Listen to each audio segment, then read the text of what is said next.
हरे कृष्णा। श्रीमद् भागवतम स्कंद 1 अध्याय 2 श्लोक नंबर 12।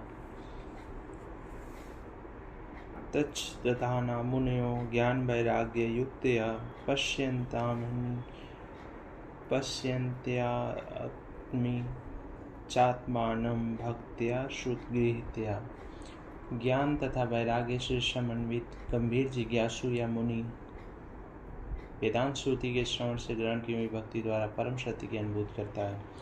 तात्पर्य: भगवान श्री वासुदेव जो परम सत्य की पूर्ण अभिव्यक्ति के समान है, उनकी भक्ति में सेवा की प्रक्रिया से परम सत्य की पूर्ण अनुभूति होती है।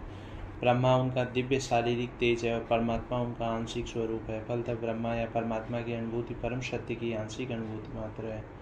मनुष्य 4 प्रकार के होते हैं: कर्मी, ज्ञानी, योगी तथा भक्त। कर्मी भक्ति भौतिकवादी होते हैं, किंतु शेष 3 अध्यात्मवादी। भक्त प्रथम श्रेणी के अध्यात्मवादी होते हैं, जिन्होंने परम पुरुष का साक्षात्कार कर लिया। द्वितीय श्रेणी में वे अध्यात्मवादी आते हैं जिन्होंने परम पुरुष के पूर्ण अंश का आंशिक साक्षात्कार किया। और तृतीय श्रेणी में वे आते हैं जिन्हें परम पुरुष की दिव्य झांकी का आभास मात्र होता है। जैसा कि श्रीमद् भागवत गीता तथा अन्य वैदिक ग्रंथों में कहा गया है कि परम पुरुष का साक्षात्कार भक्तिमय सेवा द्वारा किया जाता है, जिसके पीछे पूर्ण ज्ञान तथा भौतिक संगत से वैराग्य सन्निहित रहते हैं। हम पूर्व में ही बता चुके हैं कि भक्तिमय सेवा के पश्चात ज्ञान तथा भौतिक संगत से वैराग्य आते हैं। चूँकि ब्रह्मा तथा परमात्मा की अनुभूति उस परम सत्य की अपूर्ण अनुभूतियाँ हैं, अतः ब्रह्मा तथा परमात्मा को प्राप्त करने के साधन अर्थात ज्ञान तथा योग मार्ग भी परम सत्य की अनुभूति के अपूर्ण साधन है। भक्ति योग ही एकमात्र पूर्ण विधि है जिससे गंभीर जिज्ञासु को परम सत्य की अनुभूति हो सकती है। क्योंकि भक्ति की नींव पूर्ण ज्ञान तथा भौतिक संग से वैराग्य के ऊपर खड़ी होती है और वेदांत श्रुति के श्रवण द्वारा सुदृढ़ होती है। अतः भक्ति अल्पज्ञ अध्यात्मवादियों के लिए नहीं है। भक्तों की 3 श्रेणियाँ होती है: प्रथम, द्वितीय तथा तृतीय। तृतीय श्रेणी के भक्त या कनिष्ठ भक्त ज्ञान विहीन होते हैं, इसलिए वे भौतिक संगत से विरक्त नहीं होते।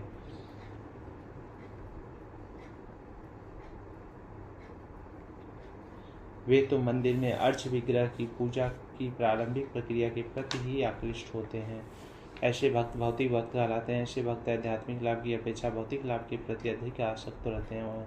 अतः मनुष्य को इस भौतिक भक्ति से उन्नत करके भक्ति की द्वितीय अवस्था प्राप्त करनी चाहिए। इस द्वितीय अवस्था में भक्त को भक्ति के मार्ग में 4 तत्व दिखाई देते हैं: परम ईश्वर, उनके भक्त, अज्ञानी तथा ईश्वरालु। मनुष्य को कम से कम इस द्वितीय श्रेणी की भक्ति की अवस्था तक जरूर उठना चाहिए, जिससे कि वह परम सत्य को जानने का पात्र बन सके।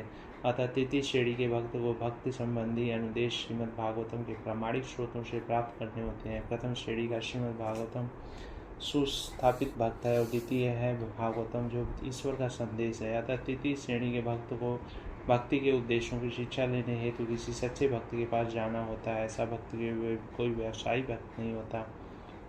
ऐसा भक्त कोई व्यवसायी व्यक्ति नहीं होता जो श्रीमद् भागवतम को व्यापार समझकर अपनी जीविका अर्जित करता हो। ऐसे भक्त को श्री शुद्ध गोस्वामी की तरह श्री सुखदेव गोस्वामी का प्रतिनिधि होना चाहिए और उसे समस्त जनता के चातुर्दिक कल्याण के लिए भक्ति उपासना पद्धति का उपदेश करना चाहिए। कनिष्ठ भक्त को प्रामाणिक व्यक्तियों से सुनने में तनिक भी रुचि नहीं रहती है। ऐसा कनिष्ठ भक्त अपनी इंद्रिय तृप्ति हेतु किसी व्यावसायिक व्यक्ति से सुनने का दिखावा करता है। इस प्रकार के श्रवण तथा कीर्तन से सब कुछ गड़बड़ा गया है। अतः इस दोषपूर्ण विधि के प्रति अत्यंत सतर्क रहने की आवश्यकता है। श्रीमद् भगवत गीता या श्रीमद् भागवतम में निहित श्री भगवान के दिव्य संदेश निसंदेह दिव्य विषय हैं, किंतु ऐसा होते हुए भी उन्हें किसी व्यावसायिक व्यक्ति से ग्रहण नहीं करना चाहिए, क्योंकि वह उन्हें उसी प्रकार दूषित कर देता है जिस प्रकार सर्प अपनी जीभ के स्पर्श मात्र से दूध को विषाक्त कर देता है। अतएव निष्ठावान व्यक्ति को अपनी उन्नति के उपनिषद और वेदांत जैसे वैदिक साहित्य को तथा पूर्ववर्ती आचार्यों अथवा गोस्वामियों द्वारा छोड़े गए संकलित अन्य साहित्य को सुनना चाहिए। ऐसे साहित्य का श्रवण किए बिना मनुष्य वास्तविक उन्नति नहीं कर सकता। श्रवण तथा आदेशों का पालन किए बिना भक्ति का प्रदर्शन निरर्थक है और यह भक्ति के पथ में अवरोध पैदा करता है। अतएव जब तक श्रुति, स्मृति, पुराण या पांचरात्र के प्रमाणों जैसे सिद्धांतों पर भक्ति स्थापित न हो, तब तक भक्ति के ऐसे प्रदर्शन का तत्काल त्याग कर देना चाहिए। किसी अनाधिकृत भक्त को कभी भी शुद्ध भक्ति की मान्यता नहीं दी जानी चाहिए। वैदिक साहित्य से ऐसे संदेशों को आत्मसात करके अपने अंतःकरण में अंतर्यामी परमात्मा को निरंतर देखा जा सकता है। यह समाधि कहलाती है।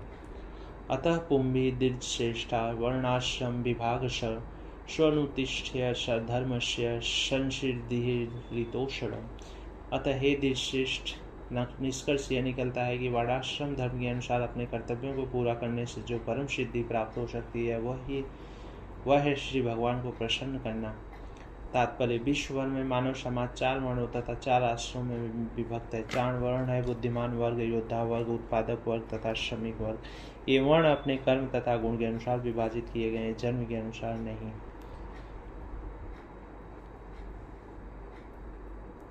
फिर जीवन के 4 आश्रम भी हैं, जिनके नाम है विद्यार्थी जीवन, गृहस्थ जीवन, वानप्रस्थ तथा भक्त जीवन।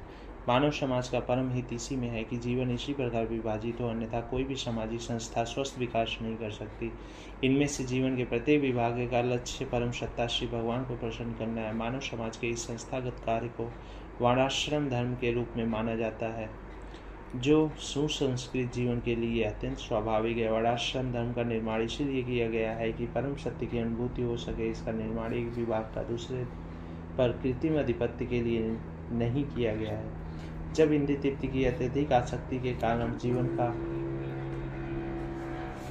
लक्ष्य अर्थात परम सत्य का साक्षात्कार चूक जाता है, तब जैसा कि पूर्व में कहा जा चुका है, स्वार्थी मनुष्यों द्वारा वर्णाश्रम धर्म का उपयोग कमजोर वर्ग पर कृत्रिम आधिपत्य दिखाने हेतु किया जाता है। कलयुग में अर्थात कलह प्रधान युग में यह कृत्रिम आधिपत्य पूर्व समय से ही चला आ रहा है, किंतु समझदार मनुष्य जानते हैं कि वर्ण तथा आश्रम विभाग सहज सामाजिक व्यवहार तथा उच्च विचार युक्त आत्म साक्षात्कार के लिए है, अन्य किसी उद्देश्य के लिए नहीं। यहाँ पर श्रीमद् भागवतम का कथन है कि जीवन का सर्वोच्च लक्ष्य या वर्णाश्रम धर्म की परम सिद्धि यह है कि हम सब मिलकर परमेश्वर को प्रसन्न रखें। इसकी पुष्टि श्रीमद् भगवद गीता 4.13 में भी हुई है। तस्मादेकेन मनसा भगवान सात्वतं पति श्रोतव्य कीर्तितव्यश्च ध्येय पूज्यस्य नित्यदा। अतएव मनुष्य को एकाग्रचित होकर उन पूर्ण पुरुषोत्तम भगवान के विषय में निरंतर श्रवण कीर्तन स्मरण तथा पूजन करना चाहिए, जो भक्तों के रक्षक हैं। तात्पर्य, यदि परम सत्य का साक्षात्कार ही जीवन का परम लक्ष्य है तो उसे हर संभव उपलब्ध साधन से अवश्य करना चाहिए। उपयुक्त वर्णों तथा आश्रमों में से हर एक में गुणगान, श्रवण, स्मरण तथा पूजन, ये 4 विधियां सामान्य वृत्तियां हैं। इन जीवन सिद्धांतों के बिना कोई रह नहीं सकता। जीवन के कार्यकलाप जीवन के इन्हीं 4 विभिन्न सिद्धांतों में व्यस्त रहने में निहित हैं। विशेष रूप से आधुनिक समाज में सारे कार्यक्रम श्रवण तथा कीर्तन पर ही मुख्यतः आधारित हैं। कोई भी व्यक्ति चाहे उसकी सामाजिक हैसियत कैसी भी क्यों न हो, वह कुछ ही काल में विख्यात हो जाता है। यदि दैनिक समाचार पत्र उसका गुणगान करते हो, चाहे गुणगान झूठे हो या सच। कभी कभी किसी दल विशेष के राजनीतिक नेताओं का विज्ञापन समाज प्रचार पत्रों में प्रसारित होता है और ऐसे गुणगान की विधि से एक नगण्य व्यक्ति भी पलक झपकते ही महत्वपूर्ण बन जाता है, किंतु अयोग्य व्यक्ति के ऐसे झूठे प्रचार से न तो उस व्यक्ति को लाभ होता है न समाज का।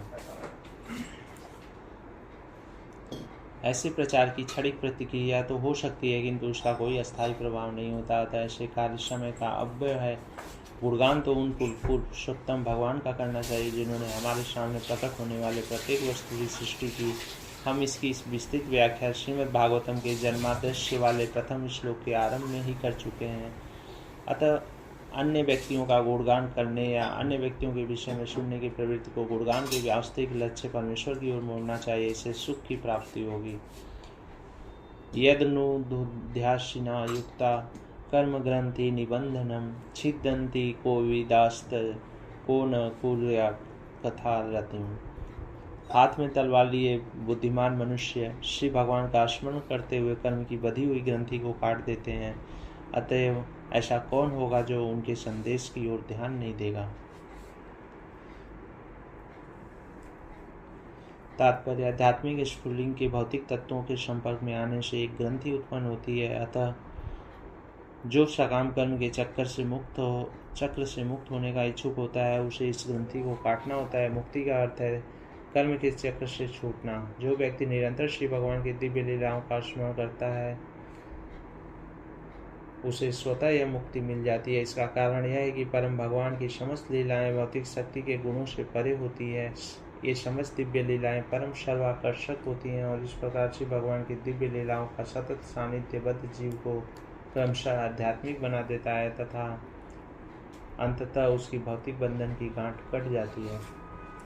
अतएव भवबंधन से मुक्ति भक्ति का गौण फल है। मात्र आध्यात्मिक ज्ञान की प्राप्ति से ही मुक्ति निश्चित नहीं होती। ऐसे ज्ञान के ऊपर भक्ति का लेप चढ़ाना जरूरी है, जिससे कि अंततः भक्ति की ही प्रधानता बनी रहे, तभी मुक्ति संभव होती है। यहाँ तक कि सकाम कर्मियों के कर्म भी यदि वे भक्ति से लेपित हों तो उन्हें मुक्ति की ओर ले जा सकते हैं। भक्ति से लेपित कर्म कर्मयोग कहलाते हैं। इसी प्रकार भक्ति से लेपित अनुभवगम्य ज्ञान ज्ञान योग कहलाता है। किंतु शुद्ध भक्ति योग ऐसे कर्म तथा ज्ञान से स्वतंत्र है, क्योंकि वह अकेले न केवल बद्ध जीवन से मोक्ष दिलाने वाला है, अपितु श्री भगवान की प्रेमा मुक्ति भी प्रदान करने वाला है।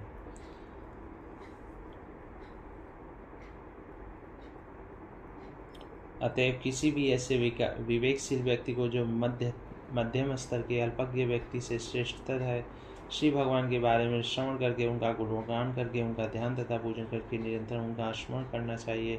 भक्ति की यही सम्यक विधि है। वृंदावन के गोस्वामी जिन्होंने श्री चैतन्य महाप्रभु ने भक्ति की उपासना पद्धति का उपदेश देने हेतु अधिकृत किया, इस नियम का दृढ़ता से पालन करते रहे और उन्होंने हमारे लाभ के लिए दिव्य विज्ञान का प्रभुत्व साहित्य तैयार किया। उन्होंने विभिन्न वर्णों तथा आश्रमों के मनुष्यों के लिए श्रीमद् भागवतम तथा ऐसे ही अन्य प्रमाणिक शास्त्रों के आधार पर विविध मार्ग बनाए हैं।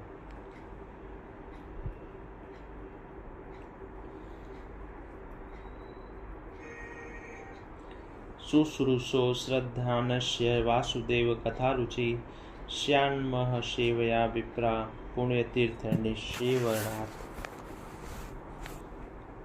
हे द्विजों, जो भक्त समस्त पापों से पूर्ण रूप से मुक्त है, उनकी सेवा करने से महान सेवा हो जाती है। ऐसी सेवा से श्री वासुदेव की कथा सुनने के प्रति लगाव उत्पन्न होता है।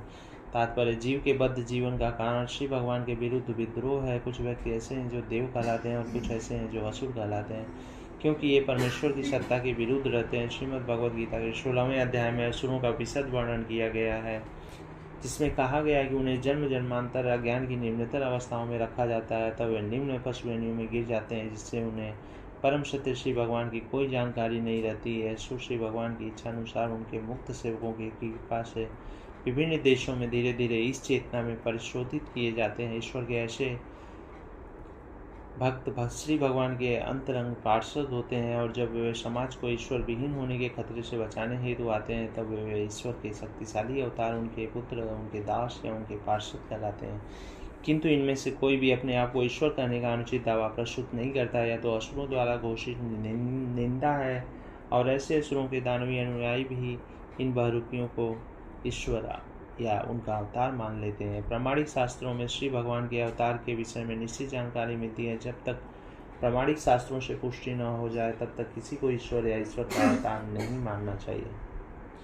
वास्तव में जो भक्त भगवत धाम जाने के इच्छुक हैं, उन्हें श्री भगवान के सेवकों का श्री भगवान के समान ही आदर करना चाहिए। श्री भगवान के अच्छे दास महात्मा या तीर्थ कहलाते हैं, और वे विशिष्ट देश काल के अनुसार उपदेश देते हैं। श्री भगवान के सेवक मनुष्यों को भगवत भक्त बनने हेतु प्रेरित करते हैं। वे भगवान कहलाए जाना कभी नहीं सहन कर सकते।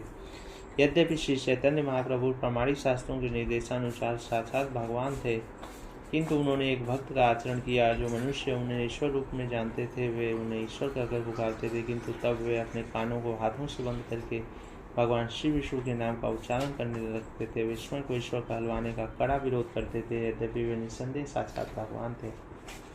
श्री भगवान हमें उन दूतों से आगाह करते हेतु ऐसा आचरण करते हैं जिन्हें अपने आप को ईश्वर कहलवाना अच्छा लगता है।